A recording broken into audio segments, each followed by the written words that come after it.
those ways are terrible. You don't want to put yourself through them. So how do we fix it, or how do we prepare? First, educate yourself. Pay attention in health class. Pay attention here when we're talking.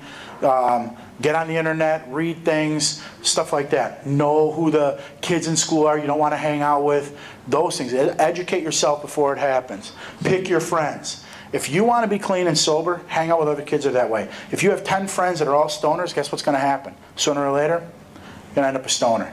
Or you're going to get the reputation of one, which is even worse when you have to deal with the police or things like that. So pick other kids that have the same interests as you and hang out in groups. It's easier to say no. Listen, when my kid was young, my son was a football player over at Libertyville, I did not tell him he could not go to parties where there was going to be alcohol.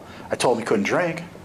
So he found other kids that didn't want to drink, and he went to the parties, and then they hung out together, because it's a lot easier to say no when you're with a group of friends than it is when you're on an island all by yourself and people are pressuring you. Okay?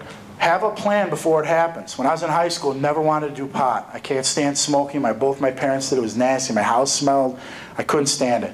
So my plan was, when my friends offered it to me, and they did, that I told them I was allergic to it. I had done it before, and I ended up in the hospital, which was a total lie. I'd never done it, but they bought it. And they left me alone. They didn't ask me again.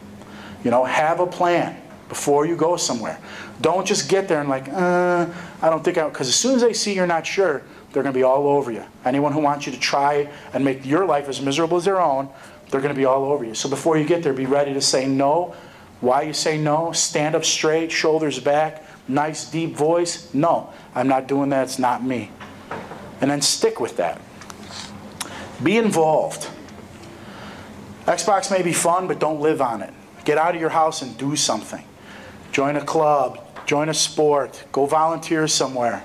Volunteer at your church, soup kitchen, something like, do something. Keep active. That'll help you say no. And always remember this, we do not make wise decisions when we are under the influence of alcohol or drugs. We will do things we never thought we'd do. And I tell you what, guys, when I was in high school, I got a scholarship to the University of Illinois for football. And the running back that I played with got one as well. And as young teenagers, we did all the, man, I can't wait, we're going to get to college and set records, and I'm going to block for you, and you're going to score a lot, and blah, blah, blah, right? Right up until we went to a party one time, and my friend started drinking. And then the idiot got the idea that he wanted to swim in the neighbor's pool. So he got up on my friend's roof, ran across his house, and jumped to the pool next door. But he missed. And when he hit the ground, he broke his leg. But he didn't break his leg like snap, and then you can just put a cast on it. He gave it a spiral fracture, which basically means the leg twisted until the bone exploded. Okay? So after hours of surgery, they put this big metal rod in his leg, screws all in it, and he was lucky. Doctor said he was lucky, because he can walk now without a cane or walker. But he can't run anymore. He didn't play another down of football ever. Lost his scholarship to a great college. Never got his name in any record book. And the thing that I find most disturbing about that is, if you think about it, if that man lives till he's 70 years old, from the time he was born till the time he was 70, 30-second bad decision changed his entire life. Think about that. 30 seconds out of 70 years where the idiot drank, made a bad decision, did something stupid, and now his entire second half of his life changed. That's the problem when we've been drinking or doing other drugs. Somebody's going to come and say, dude, you think that feels good? Try this. Okay, now you wouldn't try it if you were straight, but if you're under the influence, you might say yes, and that's where your life changes. So real quick, I have a few minutes. I'm going to tell you guys a story. You know, one of the other things that should be a preventative for you is you are not the only one affected by decisions you make. You have a support system, a group of loved ones, mom, dad, grandmother, grandfather, sisters, brothers, aunts, uncles, whoever your support system is. We all have one, okay? So when we make a decision in our life, our decisions affect them as well. So I want to tell you, before I came to this school, I'm sorry, am I a funny guy or something? I didn't think so either. Before I came to this school, I worked in the Lake County Major Crime Unit for years, 10 years. And that's all we did was investigate death investigations, homicides, somebody dying at the hands of another. And one case particular, when I started talking to parents and stuff, stood out to me. As part of the unit, one of the things we learn in murder investigations is you got to know the victim to solve the crime. If you know your victim, you can always figure out who the bad guy is, okay? So we used to have to do our own notifications, which means I had to go to the house of someone and tell them their loved one had passed away. And then I had to convince them to let me interview them so I could learn who their loved one was, who their friends were, things like that. It was the worst job I've ever had to do. I hated it. Okay? But I had to do it. So one night, we get a call of a kid someone found in an open field who was a victim of an apparent drug overdose, and he died in the field. Now, he had died hours and hours earlier because the animals had ate a little way at the toes a little bit of the leg. The weather was very cold, so his ears started to turn black and stuff from the weather because the blood's not flowing anymore to keep him warm. And he didn't look good.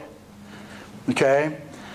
So my bosses say, you gotta go notify the family and let's find out who this kid was hanging around with so we can find out who sold him the drugs. So I'm going to this house, it's 3:30 in the morning. I turn a corner and down the block, I can tell you from a block away which house I'm going to because it's the only house with all the lights on. And you know why the lights are on? Because I can tell you as a parent, I'm not okay when my kids aren't home. When they're gone, I'm not the same. So I leave the lights on as a beacon to them to tell them, this is where you belong, get home. So we show up, and sure enough, that's the driveway I'm going to. I walk up and I knock on the door, and inside I hear the man inside running, not walking, running to the door. And he rips the door open, and there stands the police, dressed just like this. Badge, polo, gun, the whole thing. Jacket I wore today is the very jacket I wore that day. Okay? And he looks at me, and immediately his face goes white. All the blood goes out of his face. You know why, guys? Because the cops do not come to your house at 3:30 in the morning to tell you anything good. Okay? And all I remember, I'll never forget, till the day I die, the only thing this man said to me, how bad is it? That's exactly what he said. Not, can I help you, officer? Why are you here? All he looked at me and said was, how bad is it? So I tell him, you know, can we step in the house? Is your wife home? I'd like to talk to you about some events that occurred this evening. He invites me in, and you can just tell. You can tell as he walks, he knows the news isn't good. And as he goes to get his wife, the first thing I notice is this kid's all over the place. Pictures on every wall, at Disney, at his sporting events, at the soccer when he was a little kid, everywhere. This kid was their entire life. There's a shelving unit that's got trophies and medals and everything certificates this kid ever got. This family room is all about the kid. And again, guys, I may be a cop, but I can't stop being a parent. So the first thought that hits me when I see all these pictures is, from this moment forward, there will never be another picture on that wall with this kid in it. It'll all be history. There will be no new pictures. There's no graduation picture that's going to go on the wall. There's no wedding picture that's going to go on the wall with him in it because he's gone. So I collect myself again because that's a very depressing thought that I'm about to tell his parents. Mom and Dad come in the room. We sit down and I tell the father, I tell them both. This evening, we received a call to a wooded area outside of Vernon Hills. When we arrived, we found your son deceased from an apparent drug overdose. Dad totally misses it because he doesn't hear the word deceased. So he says to me, well, what hospital is he at? Well, I mean, where can I go pick him up? And we tell him, I have to say it again now. Your son died from an apparent drug overdose, and he is at the Lake County morgue. So they break down. He literally tears the shelving unit away from the wall, throws it across the room because he's just outraged. And I don't blame him. So I got to calm him down. I put them in my squad car. You see it outside all the time with the nasty plastic seats and the cage and the lights. It's a very cold place to be. Drive them to Waukegan, where they now have to look through a window, much like a picture window in your house, where you can see the nature and beauty outside. And parents can sit and watch their kids play ball. Not the same kind of view, though, at this window. In this window, when you look through it on the other side, is a metal table with their son's body on it. Wrapped in a blanket so they can't see what his body looks like and just his face. Parents have to identify him. Once I identify it's their son, then we release him to the funeral home. And then that's the last time I talk to these parents. But I will never forget how difficult it was for them. So I'm telling you guys, while you educate yourself and you put your plan together and you realize it's okay to say no, it doesn't mean you're not cool, you find your group of friends that maybe are just like you. If all of those tools fail and you find yourself at a moment where you have to make a decision, think about more than just yourself. Because your decision, that 30-second window that's going to change your life, will change the lives of all these people I'm talking about. And if that doesn't help you make a decision, you're being very selfish. Okay? I appreciate your attention, guys. Have a nice day.